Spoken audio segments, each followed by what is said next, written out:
আসসালামু আলাইকুম। এটিএন বাংলা সংবাদে সবাইকে স্বাগত জানাচ্ছি। আমি ভাবনা আহমেদ। শুরুতেই বিআরবি কেবলস সংবাদ শিরোনাম। পতিত স্বৈরাচার দেশে নৈরাজ্য সৃষ্টি করতে বিপুল অর্থ ব্যয় করছে প্রধান উপদেষ্টা। নারীর প্রতি সহিংসতা অভ্যুত্থানের চেতনা পরিপন্থী, সামাজিক ঐক্য গড়ে তোলার আহ্বান। নারী নিপীড়নের মাধ্যমে উগ্রবাদী গোষ্ঠী বহির্বিশ্বে বাংলাদেশকে অতি রক্ষণশীল রাষ্ট্র হিসেবে পরিচিত করতে চায় অভিযোগ বিএনপির। সহিংসতা রোধে সরকারকে কঠোর হওয়ার তাগিদ। কলাবাগানে ব্যবসা প্রতিষ্ঠানে লুটপাটের অভিযোগে বৈষম্য বিরোধী ছাত্র আন্দোলনের আহ্বায়ক সহ 14 জন গ্রেপ্তার। মোহাম্মদপুরে উপদেষ্টা ফরিদা আক্তার ও ফরহাদ মুজহারের প্রতিষ্ঠানে বোমা নিক্ষেপ। এবারে বিস্তারিত। পতিত স্বৈরাচার দেশকে অস্থিতিশীল করতে বিপুল পরিমাণ অর্থ বিনিয়োগ করছে বলে অভিযোগ করেছেন প্রধান উপদেষ্টা ডক্টর মোহাম্মদ ইউনূস। আন্তর্জাতিক নারী দিবসের অনুষ্ঠানেই তিনি অভিযোগ করেন। সেজন্য সবাইকে সতর্ক থাকার আহ্বান জানান প্রফেসর ইউনূস। সম্প্রতি নারীর উপর দেশের বিভিন্ন জায়গায় যে সহিংসতা হয়েছে তার বিচার করা হবে জানিয়ে প্রধান উপদেষ্টা বলেন, নারী বিরোধী শক্তি মাথাচাড়া দেওয়ার চেষ্টা করছে, তা মোকাবেলা করতে হবে। আরও জানাচ্ছেন ইয়াসিন রানা। আন্তর্জাতিক নারী দিবসে রাজধানীর ওসমানী স্মৃতি মিলনায়তনে অদম্য নারী সম্মাননা অনুষ্ঠানের আয়োজন করে মহিলা ও শিশু বিষয়ক মন্ত্রণালয়। অধিকার, সমতা, ক্ষমতায়ন, নারী ও কন্যার উন্নয়ন প্রতিপাদ্য নিয়ে পালন করা হচ্ছে এবারের নারী দিবস। এতে 5 জন অদম্য নারীকে সম্মাননা প্রদান করেন প্রধান উপদেষ্টা ডক্টর মোহাম্মদ ইউনূস। এ সময় প্রফেসর ইউনূস বলেন, জুলাই গণঅভ্যুত্থানে নারীরা ছিল সম্মুখ সারির যোদ্ধা, কিন্তু সম্প্রতি নারীদের উপর দেশের বিভিন্ন জায়গায় যে সহিংসতা হয়েছে তা অভ্যুত্থানের চেতনা পরিপন্থী। ফ্যাসিবাদী শক্তির প্রাণঘাতী অস্ত্রের সামনে হিমালয়ের মতো দাঁড়িয়েছিল আমাদের মেয়েরা। সম্প্রতি মহিলাদের উপর যে জঘন্য হামলার খবর আসছে তা গভীরভাবে উদ্বেগজনক। এটি নতুন বাংলাদেশের যে স্বপ্ন আমরা দেখছি তার সম্পূর্ণ বিপরীত। আমরা এই নতুন বাংলাদেশে নারী পুরুষ সকলের সমান অধিকার প্রতিষ্ঠা করতে অঙ্গীকারবদ্ধ। আমরা আমাদের সকল শক্তি প্রয়োগ করে এই অধিকার প্রতিষ্ঠা করব। নারী বিরোধী শক্তি মাথাচাড়া দিয়ে উঠতে দেওয়া হবে না বলেও জানান তিনি। নারী বিরোধী যে শক্তি মাথাচাড়া দেওয়ার চেষ্টা করছে তাকে আমরা দেশের সকল মানুষকে সঙ্গে নিয়ে অবশ্যই মোকাবেলা করব।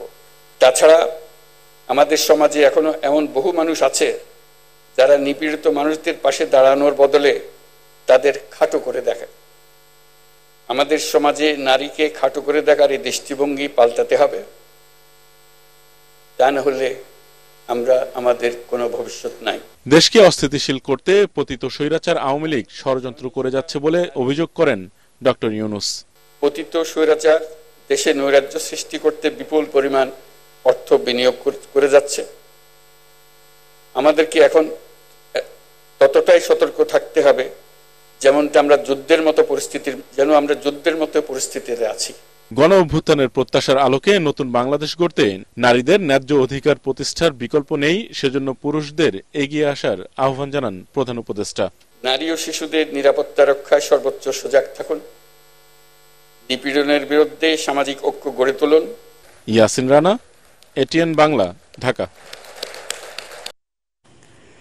নারীর উপর সহিংসতা নিপীড়নের মাধ্যমে উগ্রবাদী গোষ্ঠী অস্থিতিশীল করার মাধ্যমে বহির্বিশ্বে বাংলাদেশকে অতি রক্ষণশীল রাষ্ট্র হিসেবে পরিচিত করতে চায় বলে অভিযোগ করেছে বিএনপি। আন্তর্জাতিক নারী দিবস নয়াপল্টনে আলাদা অনুষ্ঠানে বিএনপির নীতি নির্ধারকরা বলেন, সম্প্রতি সারা দেশে নারীর উপর সহিংসতা নিপীড়ন দেশের জন্য হুমকি। অন্তর্বর্তী সরকারকে কঠোর হাতে তা দমনের দাবি জানান নেতারা। বিস্তারিত জানাচ্ছেন মইনুল হাসান। আন্তর্জাতিক নারী দিবস। ঢাকা বিশ্ববিদ্যালয়ে নারী হেনস্থা এবং মাগুরায় 4 বছরের শিশু ধর্ষণ, এছাড়াও সম্প্রতি দেশের বিভিন্ন স্থানে নারী ও শিশুর উপর সহিংস ঘটনায় উদ্বেগ জানানো হয় বিএনপির সংবাদ সম্মেলনে।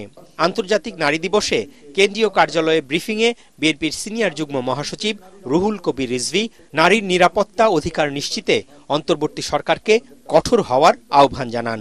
এই অসভ্যতা ও সহিংসতার পেছনে কোনো উগ্র গোষ্ঠীর উস্কানি বা মদত থাকতে পারে, যারা দেশকে অস্থিতিশীল করে ফায়দা লুটার অপচেষ্টা করছে এবং যাদের লক্ষ্য বাংলাদেশকে একটি অতি রক্ষণশীল রাষ্ট্রে বানানো, যেন নারীরা নিজ দেশে অধিকারহীন হয়ে পড়েন। আজকে সরকার এ বিষয়ে যথাযথ পদক্ষেপ গ্রহণ করবে, কোনোভাবেই যেন জঙ্গিবাদ মাথাচাড়া দিয়ে না উঠতে পারে আমাদের অগ্রগতির পথে। আন্তর্জাতিক নারী দিবস উপলক্ষে নয়াপল্টনে মহিলা দলের র্যালি পূর্ব সমাবেশে বিএনপির সিনিয়র নেতারা প্রশ্ন রাখেন, গণ আন্দোলনে ফ্যাসিস্ট সরকারের পতন হওয়ার পর নতুন বাংলাদেশে এখনো কেন নারীদের হেনস্থা, ধর্ষণ, নিপীড়নের শিকার হতে হবে। যেখানে ফ্যাসিস্ট সরকার পদত্যাগ করে চলে যেতে বাধ্য হয়েছে, সেইখানে আজকে কেন বাসে ধর্ষণ হচ্ছে, পথে ঘাটে নারীকে নির্যাতন, নারীকে হেনস্থা করা হচ্ছে। মাগুরার কাহিনী দেখেন, একের পর এক ঘটনা ঘটে চলেছে। এখানে মনে হয় কোনো একটা গোষ্ঠী যেটা বলছে মব জাস্টিস, মিডিয়াতে জানিয়ে মাইকিং করে কোন মব জাস্টিস, কারা এটা করছে, সরকার কেন চুপচাপ। পরে আন্তর্জাতিক নারী দিবস উপলক্ষে জাতীয়তাবাদী মহিলা দলের বর্ণাঢ্য র্যালি নয়াপল্টন এলাকা প্রদক্ষিণ করে। মইনুল আহসান, এটিএন বাংলা, ঢাকা। রাজধানীতে ব্যবসা প্রতিষ্ঠানে হামলা ও লুটপাটের অভিযোগে বৈষম্যবিরোধী ছাত্র আন্দোলনের আহ্বায়ক সহ 14 জনকে আটক করেছে যৌথ বাহিনী। পরে তাদের কলাবাগান থানায় হস্তান্তরের পর মামলা হয়। পুলিশ জানায় আটককৃতদের সাথে আরও কেউ জড়িত কিনা তদন্ত চলছে। রিপোর্টে জানাচ্ছেন মাহবুব কবির চপল। জুলাই বিপ্লবের পর দেশের স্থিতিশীলতায় যাদের বড় ভূমিকা রাখার কথা, তাদের অনেকের বিরুদ্ধে উঠছে অস্থিতিশীল করবার অভিযোগ। কলাবাগান থানার বৈষম্য বিরোধী ছাত্র আন্দোলনের আহ্বায়ক সালাউদ্দিন সালমান সহ 14 জন রাসেল স্কয়ারে এক ব্যবসায়ীর কাছে চাঁদা দাবি করেন। পরে তার প্রতিষ্ঠানে গিয়ে ভাঙচুর ও লুটপাট চালায় তারা। খবর পেয়ে যৌথ বাহিনী তাদের আটক করে কলাবাগান থানায় হস্তান্তর করে। কলাবাগান থানা শাখা বৈষম্য বিরোধী ছাত্র আন্দোলনের আহ্বায়ক সহ 14 জন কলাবাগান থানাধীন আপনার রাসেল স্কয়ারে একটা বিল্ডিং আছে, যে শেখ কবির নামক ব্যক্তির ব্যবসায়িক প্রতিষ্ঠান, ওই প্রতিষ্ঠানে যে চাঁদা দাবি করে এবং হামলা ও ভাঙচুর করে। 999-এ আমরা ফোন পেয়ে আমরা যাই, ওই দিক থেকে সেনাবাহিনীও আসে। এসে ওই বাদীর অভিযোগ হলো তাদের 4টা ডেস্কটপ, 3 লক্ষ টাকা আর কিছু চেয়ার টেবিল ভাঙচুর করে ওগুলো নিয়ে যায়। পুলিশ এবং সেনাবাহিনী এট এ টাইমে উপস্থিত হয়ে ওখান থেকে 14 জনকে আটক করতে সমর্থ হয়। এই ঘটনায় 14 জন আটক আছে, 14 জন সহ অজ্ঞাতনামা আরো 5-6 জনের বিরুদ্ধে মামলা রুজু করা হয়েছে। যদিও বৈষম্য বিরোধী ছাত্র আন্দোলন জানিয়েছে সমন্বয়ক বা আহ্বায়ক পদ বিলুপ্ত করা হয়েছে, তারপরও এসব পরিচয়ে অনৈতিক কাজ করছে অনেকেই। তাদের সতর্ক করছে পুলিশ। আইন নিজের হাতে তুলে নেবে না। যে কোনো প্রকার তথ্য থাকলে অবশ্যই আইন শৃঙ্খলা বাহিনীকে আপনারা অবগত করবেন। কেউ কোথাও, কোনো ব্যক্তি কোথাও নিজের থেকে কোনো অপারেশন বা কোনো অভিযান পরিচালনা করতে পারবেন না। এদিকে মোহাম্মদপুরে সমাজচিন্তক ফরহাদ মজহারের প্রতিষ্ঠানে পেট্রোল বোমা নিক্ষেপ করে পালিয়েছে কয়েকজন যুবক। তাদের ধরতে অভিযান জোরদার করেছে যৌথ বাহিনী। অন্তর্বর্তী সরকার দায়িত্ব নেওয়ার পর রাজধানী ঢাকা সহ বিভিন্ন স্থানে বেড়ে যায় চুরি, ছিনতাই, ডাকাতি। এতে আতঙ্ক বাড়ে সাধারণ মানুষের। তাই এখন শক্ত অবস্থানে গেছে সরকার, বিভিন্ন স্থানে টহল দিচ্ছে যৌথ বাহিনী। মাহবুব কবির চপল, এটিএন বাংলা, ঢাকা। জুলাই বিপ্লবে আইনশৃঙ্খলা বাহিনীর গলির সামনে দাঁড়িয়ে নিরাপত্তার প্রাচীর গড়ে তোলেন নারীরাই। জীবনের ঝুঁকি নিয়ে গণ অভ্যুত্থানের যোদ্ধাদের সাথে রাজপথে সরব ছিলেন এই নারী যোদ্ধারা। অনেকেই আবার সরাসরি নেতৃত্ব দিয়েছেন সামনের সারি থেকেই। এমন দুই পরিচিত মুখ উমামা ফাতেমা এবং সামান্তা শারমিন।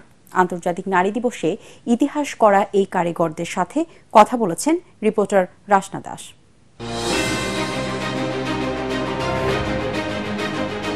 দেশের গভীর সংকটে সব রক্তচক্ষুকে উপেক্ষা করেন জুলাই বিপ্লবের যোদ্ধারা।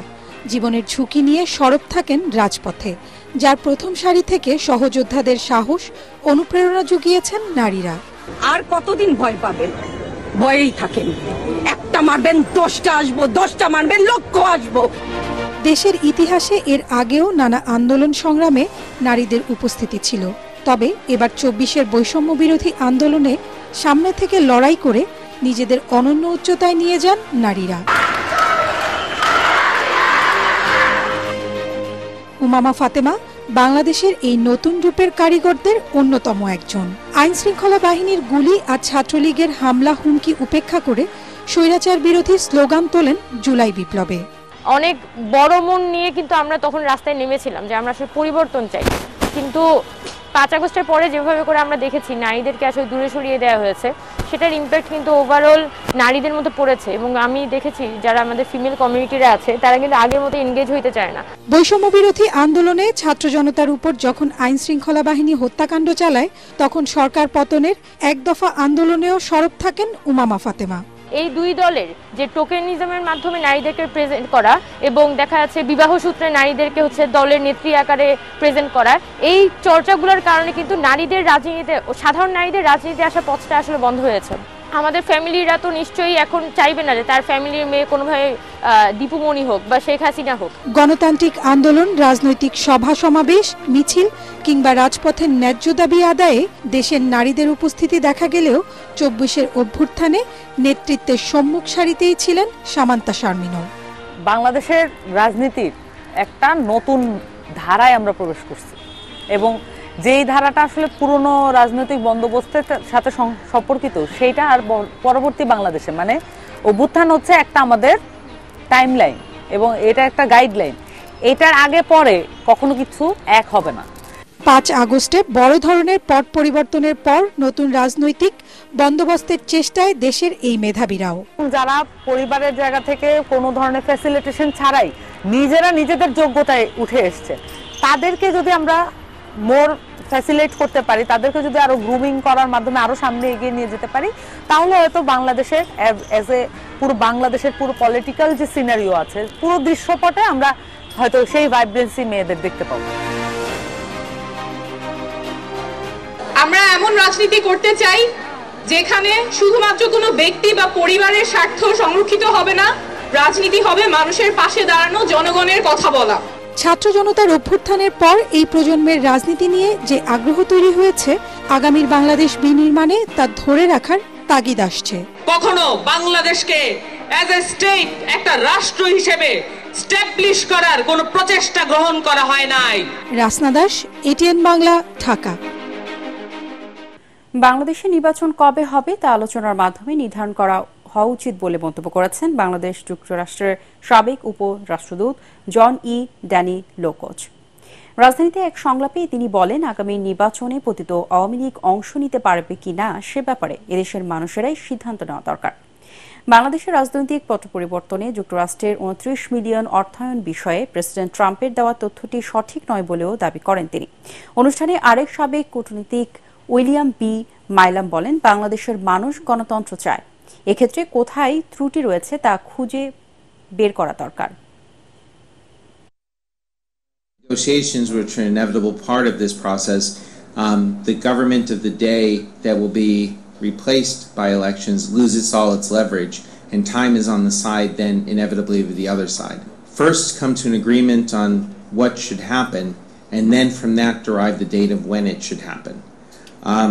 And on the issue of inclusivity and making accounts for people with disabilities and the rights of all to participate freely, absolutely, and I know the people involved are focused on that as well. নানা উদ্যোগের পরও ঠেকানো যাচ্ছে না সাগর দূষণ। এখনো জোয়ার ভাটায় কক্সবাজার সমুদ্র সৈকতে ভেসে ওঠে প্লাস্টিকের বোতল সহ বিভিন্ন ধরনের বর্জ্য। পর্যটন সংশ্লিষ্টরা বলেন, পর্যটক ও স্থানীয় বাসিন্দারা সচেতন না হলে দূষণ রোধ করা কঠিন। এদিকে রমজান মাসে 60 থেকে 70% ছাড় দিয়েও পর্যটক টানতে পারছে না হোটেলগুলো। বিশেষজ্ঞরা বলছেন, আন্তর্জাতিকভাবে ব্র্যান্ডিং করা গেলে 12 মাসই বিদেশি পর্যটকে মুখরিত থাকবে সমুদ্র সৈকত। কক্সবাজার থেকে ফিরে রিপোর্ট করছেন মিজান শাহজাহান। দখল দূষণে বিপন্ন নদীমাতৃক বাংলাদেশের অধিকাংশ নদ নদী, খাল, বিল, হাওর ও মুক্ত জলাশয়। দূষণ থেকে রক্ষা পাচ্ছে না বঙ্গোপসাগরও। সমুদ্র সৈকতে প্রায়ই দেখা যায় প্লাস্টিকের বোতল সহ বিভিন্ন ধরনের আবর্জনা। দূষণ সম্পর্কে মানুষকে সচেতন করতে সুগন্ধা পয়েন্টের বালুচরে নির্মাণ করা হয়েছে 50 ফুট উঁচু বিশাল প্লাস্টিক দানব ভাস্কর্য। এটি নির্মাণ করেছেন ঢাকা বিশ্ববিদ্যালয়ের চারুকলার একদল শিল্পী। সমুদ্র থেকে সংগ্রহ করা 10 মেট্রিক টন প্লাস্টিক বজ্র দিয়ে তৈরি ভাস্কর্য যে মানুষকে পুরোপুরি সচেতন করতে পারেনি তার উদাহরণ এখনো সৈকতে ভেসে আসা আবর্জনা। বিশ্বের সর্ববৃহৎ সমুদ্র সৈকত কক্সবাজার সমুদ্র সৈকত, যদিও এরই মধ্যে এটি নানা সমস্যায় জর্জরিত। এর মধ্যে এখানে দূষণ রয়েছে, এখানে প্লাস্টিক বোতল এগুলো সমুদ্র সৈকত থেকে ভেসে ওঠে। এমনকি এখানে কিছু অব্যবস্থাপনা, বিশেষ করে হকারদের দৌরাত্মের কথা বলা হয়েছে, বিভিন্ন হয়রানির কথা বলা হয়েছে। এইসব যদি সমাধান করা যায় তাহলে আমাদের যে আরও যদি বিশেষ করে এটা ব্র্যান্ডিং করা যায়, যে আমাদের যে এই কক্সবাজার সমুদ্র সৈকত দেশের ১ নম্বর পর্যটন কেন্দ্র হিসাবে এটিকে যদি বিশ্ব দরবারে পরিচয় করিয়ে দেওয়া যায়, ব্র্যান্ডিং করা যায়, বিশ্বের বিভিন্ন প্রান্ত থেকে যদি পর্যটকরা এখানে আসে তাহলে আমাদের দেশের ভাবমূর্তি যেরকম বিদেশে উজ্জ্বল হবে, একই সাথে আমাদের কিন্তু প্রচুর পরিমাণে বৈদেশিক রেভিনিউ আসবে। Look at the Dubai. 50 years ago, Dubai was nothing. There is fishermen.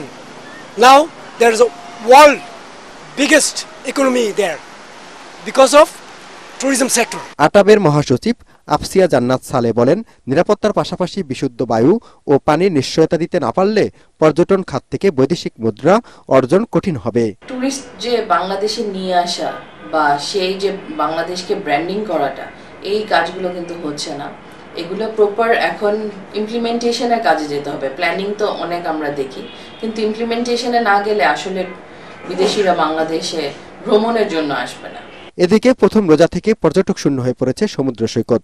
Hotel মোটেলের ৮০% room খালি। বিশেষজ্ঞরা বলেন, পবিত্র রমজান মাসে দেশীয় পর্যটক উপস্থিতি কম হওয়াই স্বাভাবিক। এ সময়টাতে বিদেশিদের আকৃষ্ট করা গেলে একদিকে যেমন লোকসানের মুখে পড়তে হবে না ব্যবসায়ীদের, অন্যদিকে বিদেশিদের আগমনে আসবে বৈদেশিক মুদ্রা। চরম অযত্ন আর অবহেলায় পড়ে আছে নারায়ণগঞ্জের মুক্তিযুদ্ধের স্মৃতি বিজড়িত একাধিক ভাস্কর্য ও স্মৃতিসৌধ। শুধু দিবস কেন্দ্রিক পরিচ্ছন্নতা চলে এসব স্থানে, সারা বছর আর কেউ খোঁজ নেয় না। ফলে মাদকসেবীদের আখড়ায় পরিণত হয়েছে জায়গাগুলো। নারায়ণগঞ্জ প্রতিনিধি আব্দুস সালামের তথ্য ভিডিওতে রিপোর্ট করছেন মাহবুব কবির চপল। ১৯৭১ সালে মহান মুক্তিযুদ্ধের শুরুতে নারায়ণগঞ্জের মাসদাইর এলাকায় পাকিস্তানি বাহিনীর বিরুদ্ধে প্রথম প্রতিরোধ করে তোলেন মুক্তিযোদ্ধারা। এতে শহীদ হন ৩ জন। স্বাধীনতার পর এখানে স্মৃতিস্তম্ভ নির্মাণ করে নারায়ণগঞ্জ সিটি কর্পোরেশন। পাশাপাশি চাষাড়া বিজয় স্তম্ভ, পঞ্চবটি মুক্তিযুদ্ধ স্মৃতিফলক, বক্তাবলী স্মৃতিসৌধ, শহরের ২ নম্বর রেলগেট, খানপুর, হাজীগঞ্জ সহ কয়েকটি স্থানে নির্মাণ করা হয় দৃষ্টিনন্দন ভাস্কর্য। কিন্তু অযত্ন আর অবহেলায় এসব এখন অপরাধীদের আড্ডাখানায় পরিণত হয়েছে, জানিয়ে ক্ষুব্ধ স্থানীয়রা। আমাদের মুক্তিযুদ্ধের ইতিহাস তুলে ধরার জন্য বিভিন্ন স্থানে শহরের স্তম্ভ তৈরি করা হয়েছে, সেগুলো আসলে রক্ষণাবেক্ষণের কারণে এগুলো এখন জরাজীর্ণ অবস্থায় রয়েছে। সেখানে দেখা যায় নেশাগ্রস্ত লোক এখানে বিরাজ করেন। একজন নাগরিক হিসেবে আমি মনে করি এগুলি সংরক্ষণে তাদের কোনো ব্যর্থতার কথা আমরা শুনতে চাই না। তারা যেন এটা সঠিকভাবে রক্ষণাবেক্ষণ এবং সংরক্ষণ করে। জেলা প্রশাসক জানান, একজন মুক্তিযোদ্ধার সন্তান হিসেবে তিনিও চান এসব জায়গায় সারা বছর তদারকি থাকুক, সেজন্য ব্যবস্থা নেয়ার আশ্বাস দেন তিনি। আমাদের এই মুক্তিযুদ্ধ কেন্দ্রিক যে ভাস্কর্যগুলো আছে, আমরা সেগুলোকে যথাযথভাবে সংরক্ষণের উদ্যোগ গ্রহণ করেছি। আমরা ইতিমধ্যেই জেলা পরিষদ থেকে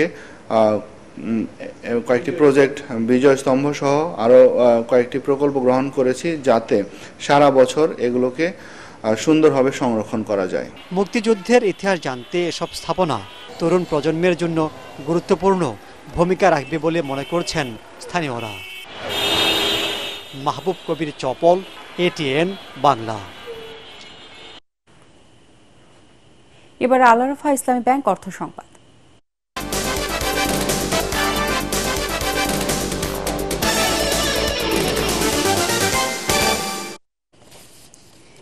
Jessore Addin Sakina women's medical college ও আদ্দিন নার্সিং ইনস্টিটিউটের শিক্ষার্থীদের মাঝে মেলবন্ধন তৈরির লক্ষ্যে এক ব্যতিক্রমধর্মী ইফতার মাহফিল অনুষ্ঠিত হয়েছে।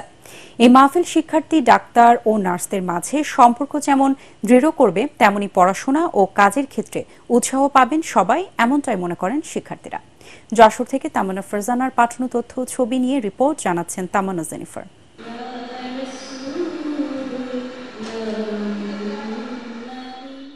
নানা আয়োজনের মধ্য দিয়ে Addin Sakina women's medical college ও আদ্দিন নার্সিং ইনস্টিটিউট যৌথভাবে আয়োজন করে রমজানের গুরুত্ব, মর্যাদা ও ফজিলত শীর্ষক সেমিনার ও ইফতার মাহফিল।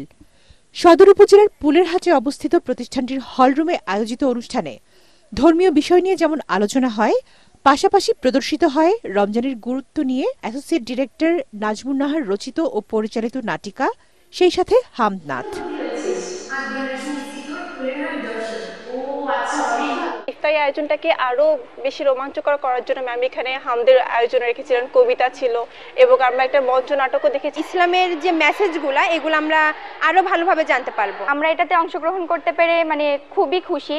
আমাদেরকে ভবিষ্যতে একসাথে কাজ করার অনেক স্কোপ জাগে দেবে। এরকম প্রোগ্রাম প্রতি বছর আয়োজন করা হলে আমরা ডক্টর এবং নার্সরা সবার মধ্যে একটা সুন্দর সম্পর্ক তৈরি হবে। রমজানের সংযমের শিক্ষা অন্যের মাঝে ছড়িয়ে দিতে এবং আল্লাহর ইবাদতে মনোযোগী হতে আহ্বান জানানো হয় অনুষ্ঠানে। পবিত্র মাসের মর্যাদা রক্ষা করার জন্য আমরা সবসময় সচেষ্ট থাকি, ভালো ভালো কাজগুলি করি, হালাল রুজির খোঁজ করি। এই বয়সের ইবাদতটা আল্লাহর কাছে খুব পছন্দ, কারণ এই বয়সে আমাদের মন মানসিকতা কিন্তু অন্যদিকে ডাইভার্ট হয়ে যায়। আমরা যদি তওবা করে আমরা আল্লাহর পথে ফিরে আসি, আল্লাহ আমাদের সবাইকে ভালো হওয়ার এবং ভালো থাকার তৌফিক দান করবেন। আদ্দিন সকিনা উইমেন্স মেডিকেল কলেজের বায়োকেমিস্ট্রি বিভাগের বিভাগীয় প্রধান অধ্যাপক ডাক্তার মারুফা আক্তারের সভাপতিত্বে অনুষ্ঠানে প্রধান আলোচক হিসেবে উপস্থিত ছিলেন নারী অধিকার ফোরামের জেলা সভানেত্রী সাজিদা খাতুন। এই আয়োজন আরো সুন্দর করে আগামীতে যাতে উপস্থাপন করতে পারেন এই সুযোগ দেন। আমাদের মেয়েরা সংবেদনশীল হবে, তারা তাদের পিতামাতাকে তারা সম্মানের সাথে দেখবে। শিক্ষার্থীদের জন্য এমন একটি ব্যতিক্রমী ইফতার মাহফিল শুধু ধর্মীয় শিক্ষা নয়, ডাক্তার ও নার্সদের মধ্যে সুন্দর একটি বন্ধন তৈরি করবে বলে আশা প্রকাশ করেন মেডিকেল কলেজ ও নার্সিং এর শিক্ষার্থীরা। Bureau report, ATN Bangla. পরে জানিয়ে দিব পার্টেক্স খেলার খবর।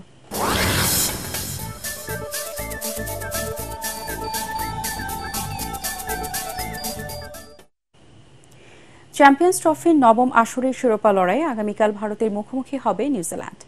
এ নিয়ে টানা 3 বছর 3টি আইসিসি টুর্নামেন্টের ফাইনাল খেলতে নামছে দুইবারের চ্যাম্পিয়ন্স ট্রফি জয়ী ভারত। ফাইনালেও অবশ্য ফেভারিট হিসেবে খেলতে নামবে রোহিত শর্মার দল, কারণ গ্রুপ পর্বে কিউইদের 44 রানে হারিয়েছিল তারা। তবে 2000 সালে চ্যাম্পিয়ন্স ট্রফি জেতা নিউজিল্যান্ডও আরেকটি ট্রফি জয়ের জন্য মাঠে নামবে।